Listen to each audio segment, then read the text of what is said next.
Ako Yohanes Rudan jenama kan inu fekidaya narati. Kanggoftan na ko demo ani bara kumalang habyan ko re dokan ko edasi gabatan gaban no fesanati abamulata ati na yetani na wamani na pakisani bara era ati kan sirakisa ture tullu fakkate mundura ke abate kan sirakasa ture saati amma da jamare mundura ke raga lera achi tidagale mazabamulata jivatat fi gani fani ka arka ke danati kabirani arka ko tina kani kanje na mesirawatera na jedan Edabara sanati jamare uguma jireenyi ko sanaan olitti kan ture nama kan sirawa jete bulu ture nama nabiya kanan ture amma garu naanne gidayana tingale gidayana ko kan nagashe mani ibe marakina ibe majaranya kana nagashe male warri ko madi ko adana makan sanjiran namonna dana kesa namni gadi baye ni yu nabe ko adana garu gofta bango galanna tau edabba mulata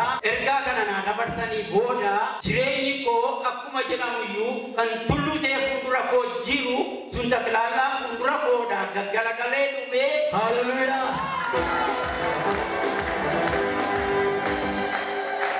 gaggala kale dume durati mana kira itanggalan ture labanam tade mana nanjiran ijarade mana sana ijara curra darbe amma makina bita curra ge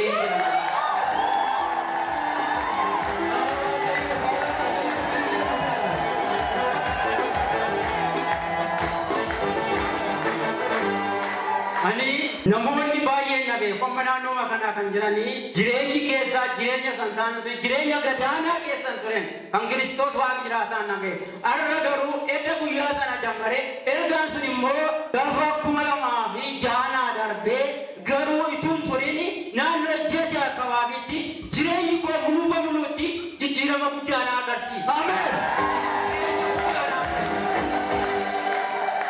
Kiristoos teessoo isaarra tolfaatu edda guyyaa sanaatii ka'ee anarra jireenya gaarii kan namni tokko jiraachuu danda'u olitti ni jiraata. Namni kaleessa tuffatamaa kan hin ture kan silaa bareedaa baachaa kan hin ture Waaqayyo ulfaatu. Kan kanaan dhageesse tamaan abbaan mulataa guyyaa sanatti angaruu haati manaan koo dura dhuftee turtee gisee sanatti ishee dhukkubsattee dhukkuba guddaadhaa karaa abbaa mulataa ergaan darbee fi fayyiteetti kan isheettan deebi'aa dhuftee dhugaa baateetti anaan garuu guyyaa sanattan dhufee abbaa mulataa fi gaarumanii ergaa kana naa dabarsanii Kiristoos ulfaatu edda guyyaa sanaati jireenyi koo adeemsi koo kaayyoon koo manni koo hundumtuu jijjiirameera.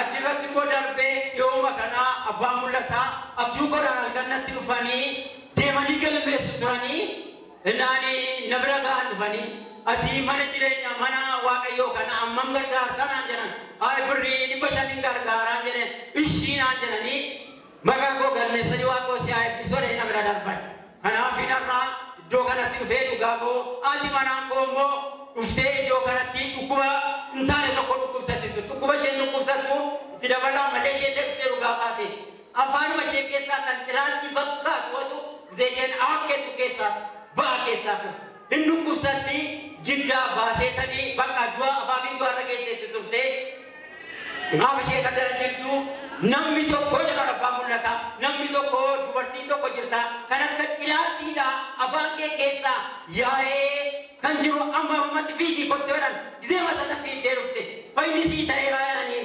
akkuma isaan jedhanii ati jedhan du'aaf si eegaa jiru reeffa keessa biyyatti galaa jira siin jedhanii si eegaa ati garuu hin duutu hin jiraatta.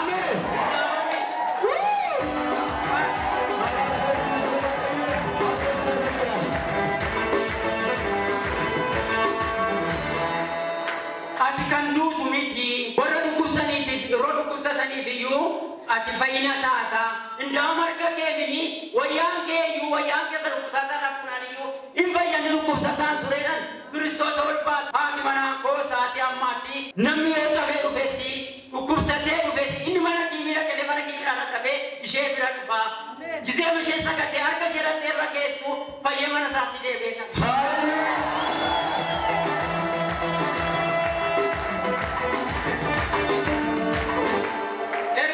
karamba mulata kan erga mefida isheen immoo milikita bootee illee dhuftee dhugaa baateetti irra deebi'een dubbadde malee masoobii tokko fiddee dhuftee dhugaa baate ammas immoo deebee kan waldaa kanaa fi kan kaayeffatte qabdii dhuftee isasii kaffaluudhaaf jetti kanaaf inni sabni kun hundumtuu naa galateeffadhaas. Yesuusin galateeffadhaa.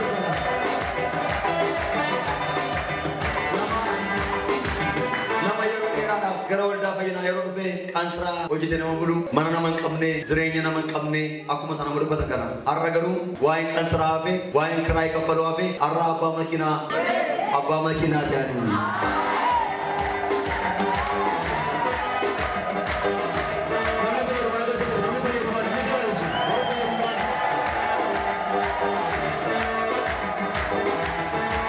Hallelujah. Me namoota biyyoota garaagaraas ta'anii haa ta'u amantii dhabuudhaan immoo as keessatti jiraatanii haa ta'u gooftaa kanatti waaqeffatanii bishaan dabataatti fudhatanii waaqayyotumatti dubbatu jireenya isaanii gadadummaa irraa hin siqnee dhaamsa yookiin ergaa isa qabdan yoo jiraate. Ani dhaamsan qabu waldaa fayyinaa kanaa fi namoonni ammaa hojiin addanatti hojjetamu argitan ija keessaan illee inni ilaalu maal akka hojjetamaa ture. Ani garuu waggaashan keessatti reefuu har'a dhufuu kooti garuu isin immoo bultanii kaatanii in argitu. Wasaanii maa inni dhufuumini dhaga'uumini itti jiraachuu. Ergaa darbe sanatti naaf ta'u waan fedhe yoo ta'u waan barbaade keessa iyyuu jiraatu. Bishaan dibataa gooftaan qoricha godhee nuu laateera.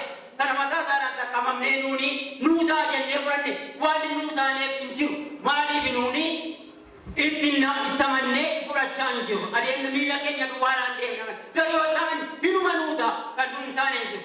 Garuu warra kanatti jirtanii fi ijaanuu darbiin garuu dhaamsa kan hin dabarsu maa inni warra miidiyaa adda addaatiin ilaalaa jiranii. Waldaa fayyinaa jechuun waldaa qalbii miti waldaa dhugaadha. Ani dinqii addaa keessatti argeera. Dhufeen argine malee.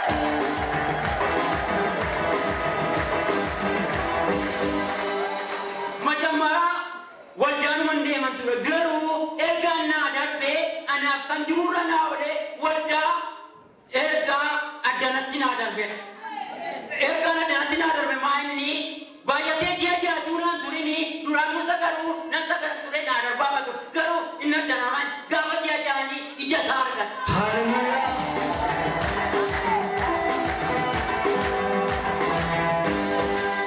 Gaafa ji'a jaan ergaa isaa argan.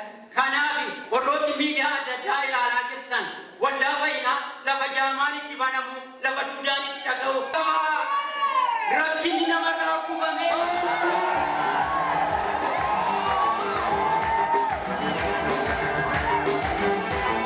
Gara waldaa kanaa kottaati dhibee keessan hundumaayyuu addanatti urgufaadhaa isiniin jedha Waaqayyo isin haa eebbisu.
Manni keessan barri keessan ameen jireenyi keessan ameen biyya hundumaatti nama hundumaatti Kiristoosiin dhuga baatu ameen warra kaaniif immoo fayyina ameen akka ta'uuf humna du'aa qabu Yesuusiin mo'ichaan isin deebiseera ameen.